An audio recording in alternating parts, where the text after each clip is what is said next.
사도신경으로 신앙 고백 드림으로 새벽 예배 시작합니다. 전능하사 천지를 만드신 하나님 아버지를 내가 믿사오며 그 외아들 우리 주 예수 그리스도를 믿사오니 이는 성령으로 잉태하사 동정녀 마리아에게 나시고 본디오 빌라도에게 고난을 받으사 십자가에 못 박혀 죽으시고 장사한 지 사흘 만에 죽은 자 가운데서 다시 살아나시며 하늘에 오르사 전능하신 하나님 우편에 앉아 계시다가 저리로서 산자와 죽은 자를 심판하러 오시리라. 성령을 믿사오며 거룩한 공회와 성도가 서로 교통하는 것과 죄를 사하여 주시는 것과 몸이 다시 사는 것과 영원히 사는 것을 믿사옵나이다. 아멘. 이 아침에 우리에게 주시는 하나님의 말씀은 골로새서 3장 12절에서 4장 1절 말씀까지입니다. 골로새서 3장 12절에서 4장 1절 말씀까지입니다. 우리 말씀 찾으셨으면 한 목소리로 같이 읽습니다.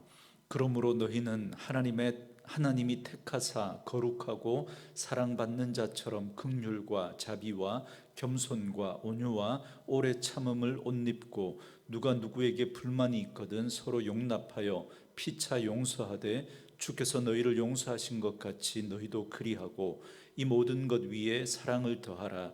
이는 온전하게 맺는 띠니라. 그리스도의 평강이 너희 마음을 주장하게 하라. 너희는 평강을 위하여 한 몸으로 부르심을 받았나니 너희는 또한 감사하는 자가 되라. 그리스도의 말씀이 너희 속에 풍성히 거하여 모든 지혜로 피차 가르치며 권면하고 시와 찬송과 신령한 노래를 부르며 감사하는 마음으로 하나님을 찬양하고 또 무엇을 하든지 말에나 일에나 다 주 예수의 이름으로 하고 그를 힘입어 하나님 아버지께 감사하라. 아내들아 남편에게 복종하라. 이는 주 안에서 마땅하니라. 남편들아 아내를 사랑하며 괴롭게 하지 말라. 자녀들아 모든 일에 부모에게 순종하라. 이는 주 안에서 기쁘게 하는 것이니라.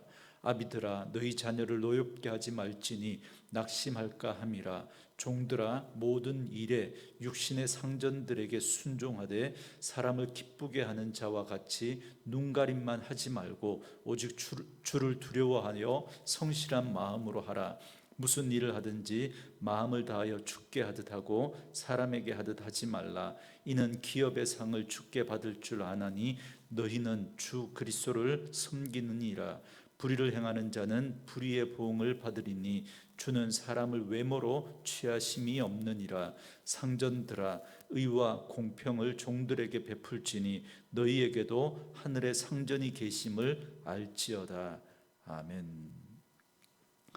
오늘은 함께 읽으신 골로새서 3장 12절에서 4장 1절 말씀을 중심으로 평강과 말씀이 다스리게 하라라는 제목의 말씀으로 잠시 은혜를 나누겠습니다. 골로새 교회에 침투한 이단에 대항해서 바울은 골로새서 1장과 2장을 통해서 그리스도의 탁월함에 대해서 말씀했습니다. 이제 3장부터는 실천편으로 그리스도인으로서 어떻게 살아가야 하는가에 대한 말씀을 하고 있습니다. 먼저 어제 말씀이었던 3장 1절에서 11절 말씀에서는 그리스도인으로서 버려야 할 것들에 대해서 말씀했습니다. 두 가지로 구분해서 말씀했는데요. 하나는 마음의 죄이고 또 다른 하나는 그 마음의 죄가 밖으로 표현되는 행위로 짓는 죄에 대해서 말씀했습니다. 그래서 무엇보다 우리의 마음에 탐심을 품지 않도록 경계해야 합니다. 왜냐하면 탐심은 죄의 뿌리라고 할 수 있는 우상 숭배이기 때문에 그렇습니다. 탐심을 품게 되면 결국에는 그 탐심이 우리를 올가매게 되고 그 탐심이 점점 커져서 하나님의 자리를 대신하게 됩니다. 그러면 이 탐심으로 인해서 각종 악한 말과 악한 행위가 나타나게 됩니다. 그래서 분함과 노여움과 악의와 비방과 부끄러운 말과 거짓말들을 하게 되는 거죠. 그래서 사도 바울은 먼저 골로새 교인들을 향해서 이런 것들을 벗어버리라 그렇게 말하면서 어디에 집중해야 하느냐면 우리가 새 사람을 입었다라고 하는 이 사실, 예수 그리스도로 말미암아 우리가 변화되어 새 사람 되었다라고 하는 이 사실을 명심하고 거기에 집중할 것을 말씀했습니다. 그래서 오늘 본문 말씀은 이제 새 사람을 입은 자답게 그리스도인으로서 행해야 할 것들에 대해서 말씀하고 있습니다. 먼저 12절 말씀에서 그러므로 너희는 하나님이 택하사 거룩하고 사랑받는 자처럼 긍휼과 자비와 겸손과 온유와 오래 참음을 옷 입고 그럽니다. 여기 보면 성도가 새 사람을 입어야 할 옷이 긍휼과 자비와 겸손과 온유와 오래 참음이다, 그렇게 말합니다. 여러분, 갈라디아서 5장에 나오는 성령의 9가지 열매가 생각나지 않습니까? 여러분, 그러니까 우리의 마음과 인격의 변화를 통한 옷을 입어야 한다는 겁니다. 여러분, 성경은 항상 우리에게 마음의 변화, 내적인 변화, 우리의 인격의 변화를 먼저 말합니다. 그러므로 성도가 입어야 할 옷은 바로 성령의 열매를 맺는 이 내적인 변화, 마음의 변화, 인격과 성품의 변화가 먼저 일어나야 하는 것입니다. 그러나 우리가 늘 경험하는 것처럼 여러분, 사람이 쉽게 바뀌지 않습니다. 아니, 거의 불가능한 것처럼 보일 때가 많습니다. 그러나 진실로 우리가 예수 그리스도를 인격적으로 만나고 예수 그리스도의 그 십자가를 통과한 성도라면 반드시 우리의 인격의 변화가 일어나야 합니다. 오늘 말씀처럼 긍휼과 자비와 겸손과 온유와 인내와 같은 이런 예수님 닮은 그런 성품으로 우리가 바뀌어져 가야 한다는 거죠. 그런데 사람이 왜 잘 바뀌지 않을까요? 구원은 하나님의 전적인 은혜이지만, 그러나 이 성화는 하나님의 은혜와 함께 우리 사람의 노력이 함께 있어야 하는 것이기 때문에 그렇습니다. 그렇기 때문에 우리 속에서 하나님이 아무리 일하셔도 우리가 노력하지 않으면 안 됩니다. 그러나 그 노력을 여러분 이렇게 생각하시면 안 됩니다. 어떤 도덕적이고 윤리적인 어떤 그런 결단과 노력으로 우리가 바뀌어가는 거, 여러분 그렇게 생각하시면 안 됩니다. 그럴 것 같으면 예수님이 이 땅에 오실 이유가 없습니다. 여러분, 하나님이 일하시는 방법은 누누이 말씀을 드리지만 말씀을 통해서 성령으로 역사하심으로 일하십니다. 그렇기 때문에 하나님이 일하시는 그 방법을 우리가 알고, 그러면 그 하나님이 우리 안에 일하실 수 있도록 우리 편의 노력이 필요한데, 그건 다름이 아니라 바로 우리의 마음을 하나님을 향해서 열고 그 마음에 자꾸 하나님의 말씀을 채우는 겁니다. 하나님의 말씀을. 그래야 그 하나님의 말씀이 우리 안에서 일하실 수가 있기 때문에 그렇습니다. 성령으로 일하시기 때문에. 그런데 우리는 자꾸 어떻게 하느냐면 내하고 맞는 말씀, 내 생각하고 맞는 말씀만 자꾸 받으려고 하는 거예요. 내 생각하고 틀리면 밀어냅니다. 그게 하나님의 말씀일지라도 그게 내 생각하고 틀리면 밀어내버리는 거죠. 그러니까 성령이 역사하실 수가 없는 거예요. 진짜 성령의 역사는 우리의 생각과 달라야 성령이 그때 일하실 수 있거든요. 여러분, 우리가 죄인이 아니라면, 여러분 그렇다면 하나님의 말씀이 우리 생각하고 이렇게 달라도 여러분 뭐 다를 일도 없겠지만, 그러나 우리가 죄인이기 때문에 하나님의 말씀하고 우리 말씀하고는 부딪힐 수밖에 없습니다. 이 죄된 세상에서 살아왔던 우리의 패턴과 우리의 세상의 어떤 그런 가치에 익숙해 있던 우리들이 하나님의 말씀이 들려올 때 부딪혀야 여러분 정상입니다.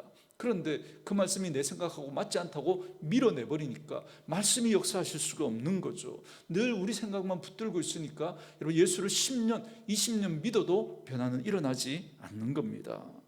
더욱더 내 생각만 굳어지는 거죠. 저는 말씀으로 이 하루를 시작하는 저와 여러분에게 하나님의 말씀이 들려지는 은혜가 있기를 원하고, 그 말씀을 우리의 심령 가운데 차곡차곡 채워가는 그런 은혜가 있기를 주의 이름으로 축원합니다. 이렇게 하나님의 말씀을 통해서 성령님께서 역사하심으로 말미암아 우리가 그리스도로 옷을 입는 그런 마음의 변화, 인격과 성품의 변화가 일어나면 다음과 같은 행동의 변화가 나타나게 됩니다. 이건 자연스럽게 따라오게 되는 거라는 거죠. 우리의 의지적인 노력과 결단으로 되는 게 아닙니다. 먼저 용서와 사랑입니다. 여러분 13절 14절 말씀에 누가 누구에게 불만이 있거든 서로 용납하여 피차 용서하되 주께서 너희를 용서하신 것 같이 너희도 그리하고 이 모든 것 위에 사랑을 더하라. 이는 온전하게 매는 띠니라 그럽니다. 서로 용납하고 용서하고 사랑하라 말씀합니다. 이건 예수님이 우리를 대해 주시고 우리에게 보여주신 삶의 모습입니다. 그래서 예수님께서도 제자들을 향해서 새 계명을 너희에게 주노니 서로 사랑하라. 내가 너희를 사랑한 것 같이 너희도 서로 사랑하라. 너희가 서로 사랑하면 이로써 모든 사람이 너희가 내 제자인 줄 알리라. 그렇게 말씀하시죠. 그러니까 이처럼 서로 사랑하고 용납하고 또 용서하는 그 모습을 통해서 우리가 예수의 제자라고 하는 것이 드러나게 될 거라는 겁니다. 그러니까 용납하고 용서하고 사랑하는 이것이 바로 정말 우리가 예수 믿는 표지가 될 거라는 거예요. 예수 믿는 사람들에게는 이 모습이 반드시 있어야 한다라고 말씀하고 있는 겁니다. 그리고 14절에 보면 이는 온전하게 매는 띠니라 그렇게 말씀합니다. 여러분, 옛날에 옷은 단추나 지퍼와 같은 이런 게 없었기 때문에 옷을 입고 나서 마지막에 띠를 매서 옷을 마무리 짓습니다. 사랑이야말로 우리가 예수님으로 옷을 입는 것에 마무리를 짓는 그런 띠와도 같다라는 말입니다. 그러니까 사랑이야말로 우리가 가진 최고의 덕목인 거죠. 그러니까 말씀이 이해되죠. 그래서 고린도전서 13장 말씀처럼 산을 옮길 만한 믿음이 있어도 우리 몸을 불사르게 내어줄 희생이 있어도 사랑이 없으면 아무 소용이 없다 말씀합니다. 그러므로 성도에게 있어야 할 삶의 첫 번째 모습은 서로 용서하고 사랑하는 것입니다. 그리고 두 번째로 평강의 삶을 살게 됩니다. 여러분, 15절 말씀에 그리스도의 평강이 너희 마음을 주장하게 하라. 너희는 평강을 위하여 한 몸으로 부르심을 받았나니 너희는 또한 감사하는 자가 되라 그럽니다.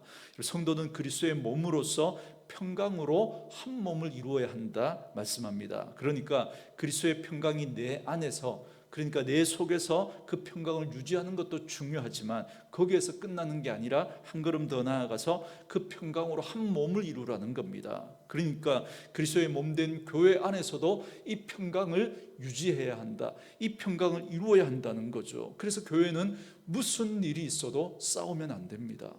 그래서 바울은 평강을 유지하기 위한 비결로 오늘 우리에게 뭘 제시해 주고 있냐면 감사하는 자가 되라 이렇게 권면하고 있습니다. 그러니까 감사가 여러분 우리가 평강을 유지하는, 그 평강을 이루는 아주 가장 좋은 방법이라는 거죠.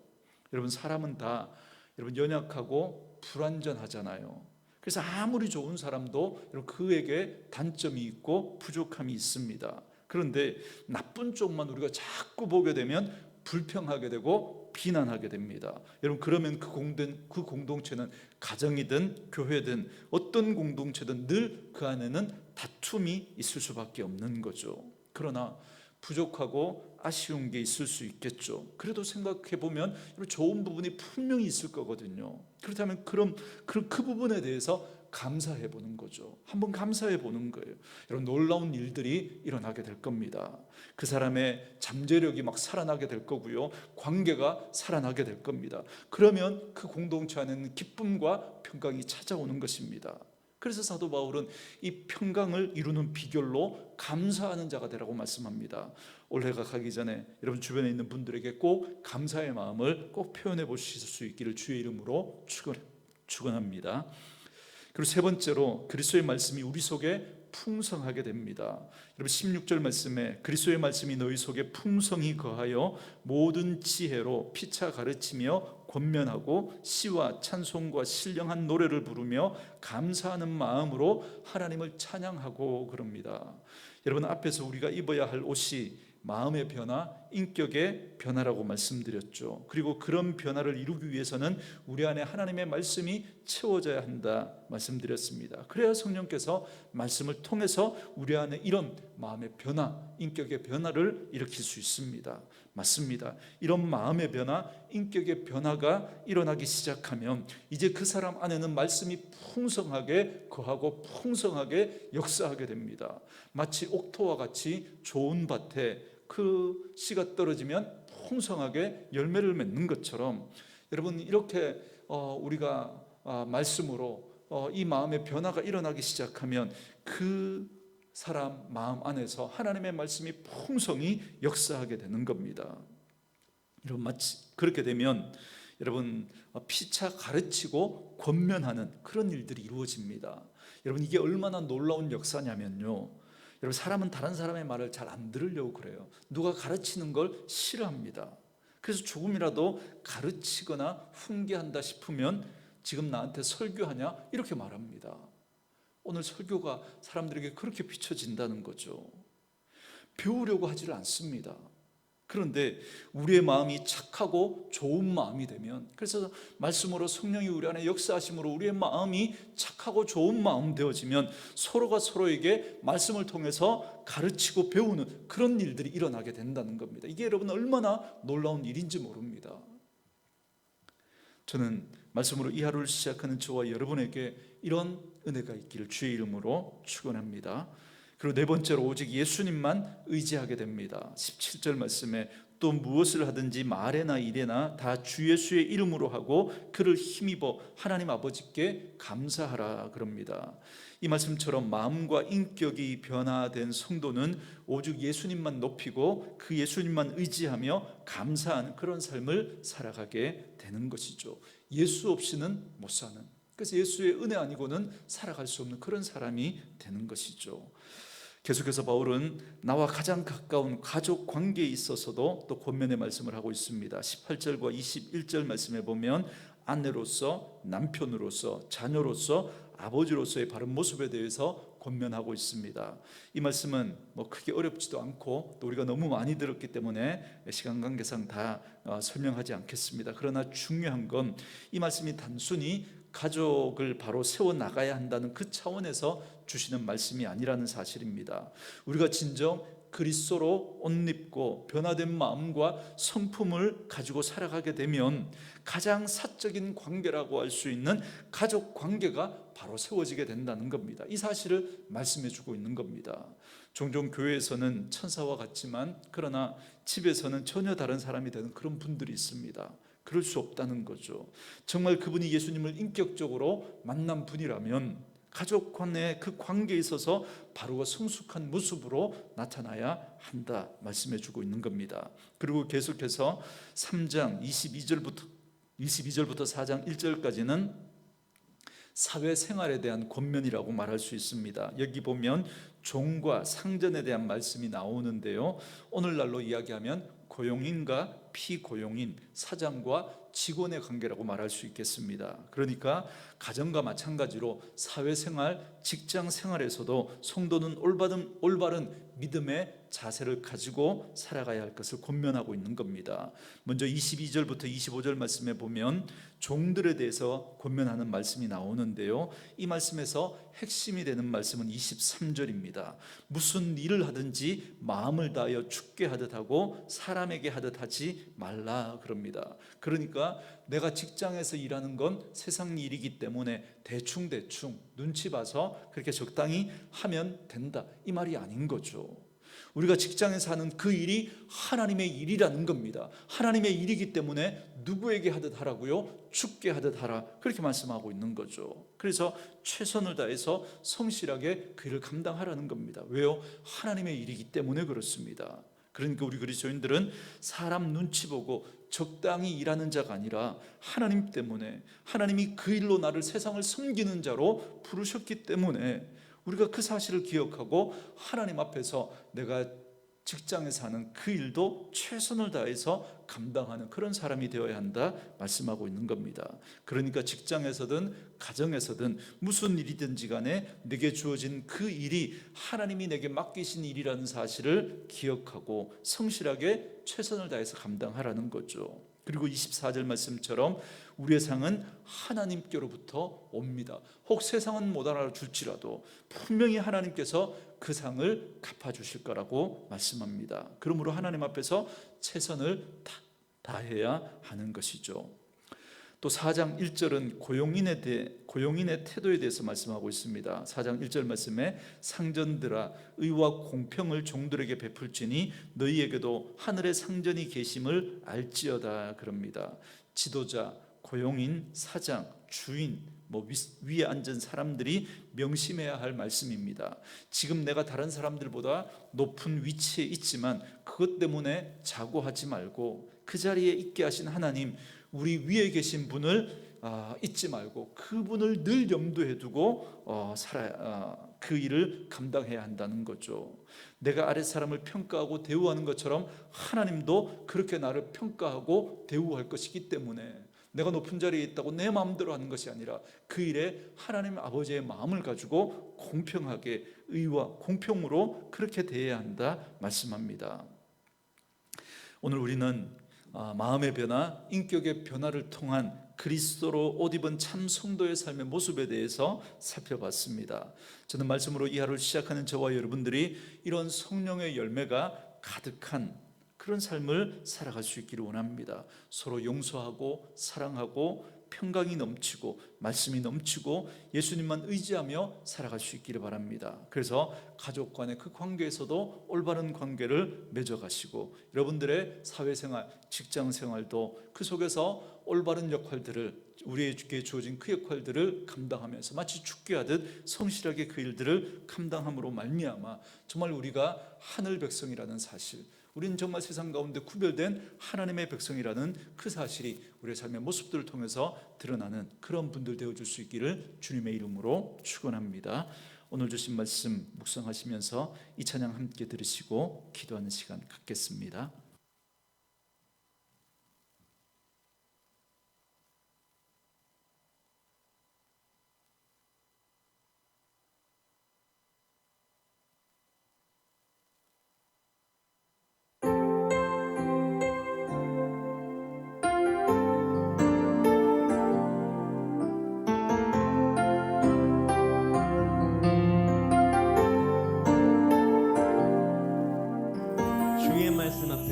주의 말씀 앞에서 당신은 참된 예배자 그토록 찾으시던 하나님의 기쁨 이 세상을 향한 거룩한 생명빛 되어 이 세상을 위한 구원의 소망 되어 영원한 하나님의 나라 함께 세워가리. 주의 부르심 따라 당신의 삶을 세상은 당신 안에서 주의 영광을 보게 될 것입니다. 영광 보리라. 이 세상을 이긴 주님의 군사들 또한 이 세상을 섬긴 주님의 손과 발 되어 영원한 하나님의 나라 함께 세워 자신을 향하여서 이 세상을 이긴 주님의 군사 되어 이 세상을 섬긴 주님의 손과 발 되어 영원한 하나님의 나라 함께 세워가리. 서로를 향해서 격려의 박수하도록 하겠습니다. 함께 같이 기도하겠습니다. 지금은 우리를 제자로 부르신 예수 그리스도의 은혜와 우리를 이 땅 가운데 창조하시고 모든 만물의 근원 되신 하나님의 사랑과 여전히 우리를 홀로 놔두지 않고 우리를 이끄시는 성령의 친밀함과 그 사귐이 이곳에 있는 모든 자들과 영원토록 함께 하시기를 간절히 축복합니다. 아멘.